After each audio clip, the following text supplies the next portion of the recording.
Hi friends, मैं हूँ language learner और इस चैनल पर आपका स्वागत है। आज हम आपके लिए लेकर आए हैं कुछ personality related idioms and phrases जिनका इस्तेमाल करके आप अपनी कन्वर्सेशन को बहुत ही फ्लुएंट बना सकते हैं।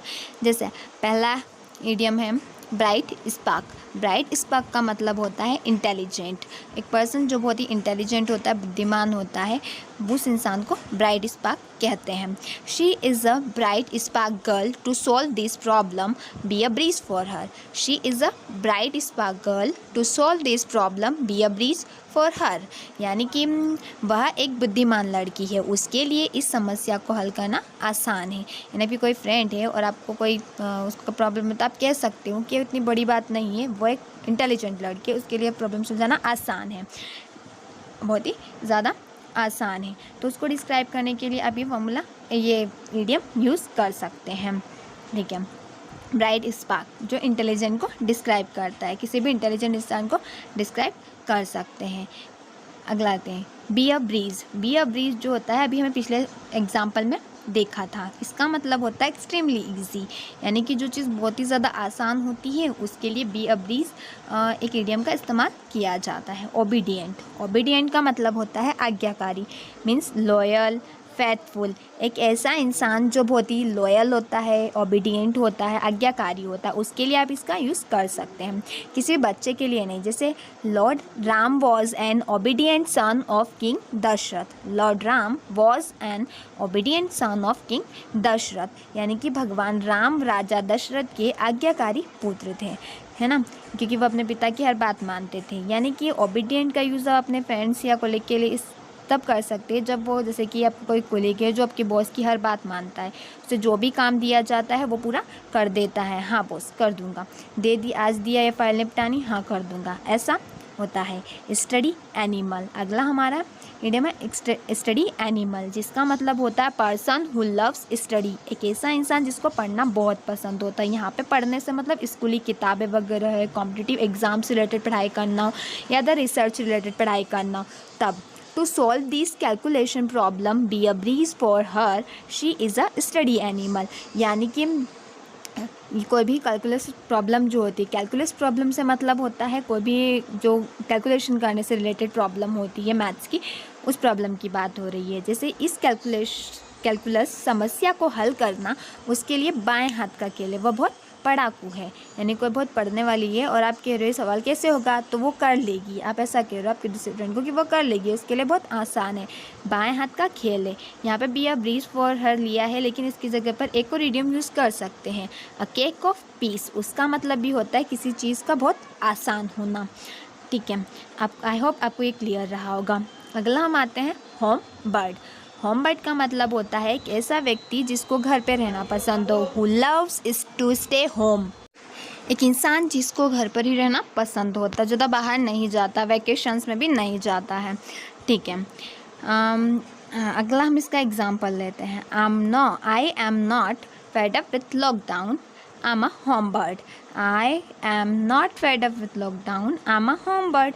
आम जो है वो आई एम का कॉन्ट्रैक्शन फॉर्म होता है। मुझे लॉकडाउन से परेशानी नहीं है, मैं घर पर ही रहना पसंद करती हूँ या करता हूँ। अगर आपको कोई पूछता है और आप होम बर्ड हो और कोई पूछता है कि आपको उससे आजकल बुरा नहीं लग रहा, तो आप इसका यूज़ कर सकते हैं। यहाँ पे हमने लॉकडाउन इसलिए लिया है क्योंकि इस फ्रेज़ को याद करना बहुत ही आसान हो जाएगा, क्योंकि ये काफ़ी सबके दिमाग में घुस चुका है। तो इससे होम बर्ड किसी को डिस्क्राइब करने में बहुत आसानी रहेगी। आई होप आपको ये जो वर्ड है, ये फ्रेज़ है, ये याद हो गया होगा। अगला है बुक वर्म। बुक वर्म का मतलब होता है a person who loves reading.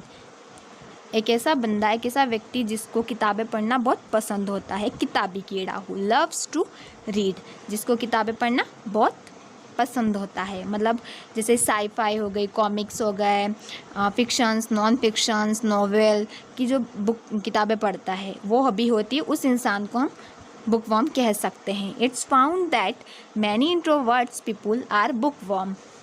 It's found that many introverts people are bookworm.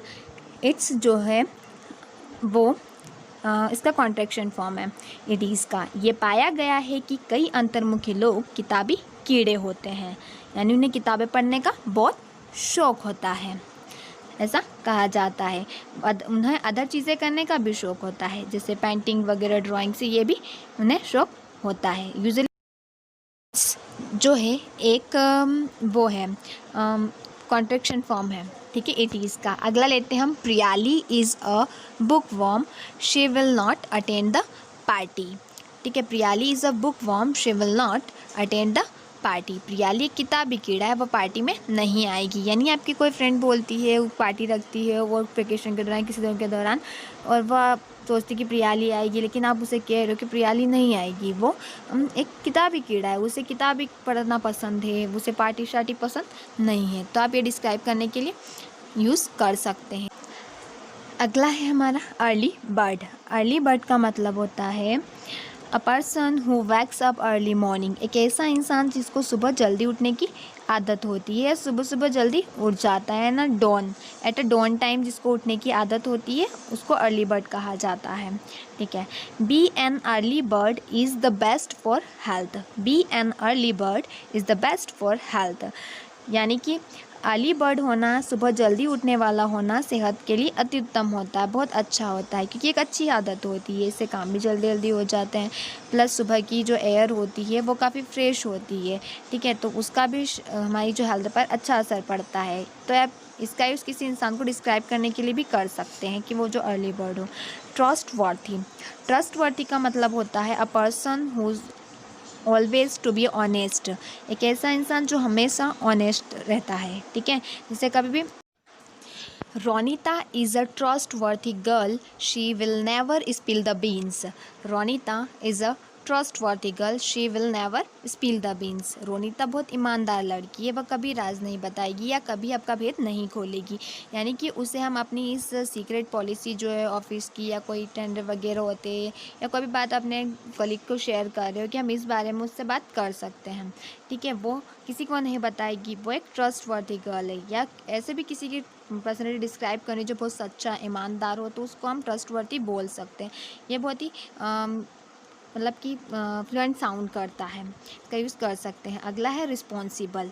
Responsible का मतलब होता है person who cares about her work, यानी कि ऐसा इंसान जिसको जो जिम्मेदारी दी जाती है वो उसे फुली निभाता है, ठीक है, जो अपने काम के प्रति जिम्मेदार होता है, कभी आनाकानी नहीं करता है, उसको रिस्पॉन्सिबल कहा जाता है। आइए देखते example. She is a responsible girl, she always completes her work on the time. She is a responsible girl, she always completes her work on the time. वह एक जिम्मेदार लड़की है, वह हमेशा समय पर अपना काम पूरा करती है। इस फ्रेज़ का यूज़ आप अपनी किसी भी जिम्मेदार कुलीग वगैरह या आपकी जो फ्रेंड्स है उसको डिस्क्राइब करने के लिए कर सकते हैं। यानी कि आप किसी को कोई ड्यूटी देना चाहते हैं, लेकिन आपका अदर जो कुलीग के साथी है वो इस चीज़ को नहीं मानते, तो आप उनको समझाने के लिए बात कह सकते हैं। अगला है डिलीजेंट। डिलीजेंट का मतलब होता है वेरी हार्ड वर्किंग या लेबोरियस। एक इंसान जो बहुत मेहनती होता है उसे डिलीजेंट कहा जाता है। डिलीजेंट एक वर्ड ऐसा होता है जो वेरी हार्ड वर्किंग को रिप्लेस करता है, और वो काफ़ी फ्लुएंट साउंड करता है।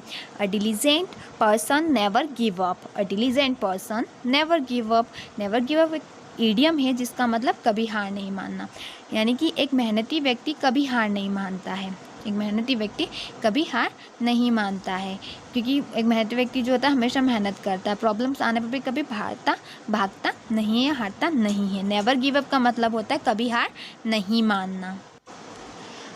How did you like our video? Please comment and like. Until bye and thank you.